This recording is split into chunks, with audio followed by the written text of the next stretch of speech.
అంటే ఫస్ట్ కేటీఆర్ గారు అనుకుని ఉంటారు, జైలుకి వెళ్తే నేను గాంధీవాదిని కింద ముద్ర పడిపోతుంది, బాధితుడి కింద ముద్ర పడుతుంది, తెలంగాణ ప్రజానీకం యాక్సెప్ట్ చేస్తుంది. ఎలాగైతే మనకి పక్క రాష్ట్రంలో ఉన్న ఆంధ్రప్రదేశ్లో చంద్రబాబు నాయుడు గారిని 50 రోజులకు పైగా జైల్లో పెడితే బారు తీరిన జనాలు పొద్దున్నే 4-5 దాకా నుంచుని స్వాగతించి తర్వాత ఓట్లు వేశారో, అక్కడ సిచ్యువేషన్ వేరు, ఇక్కడ ఇలా మాట్లాడుతున్న సిచ్యువేషన్ వేరు.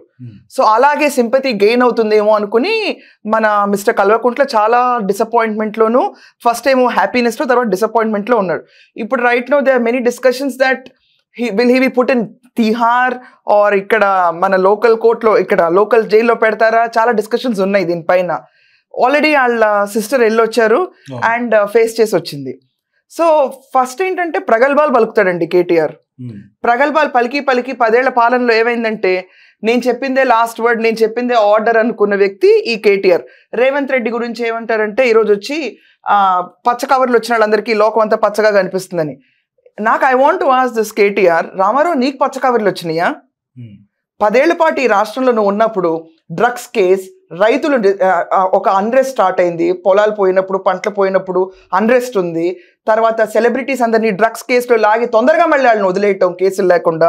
అప్పుడు బ్యాగులు వచ్చినాయో ఏమొచ్చినాయో ఎవరికి తెలియదు. సేమ్. దాని తర్వాత ఇస్తాన్బుల్ చేయాలనుకుంది మీ నాన్నే, మా తెలంగాణ బాపువే చెప్పాడు.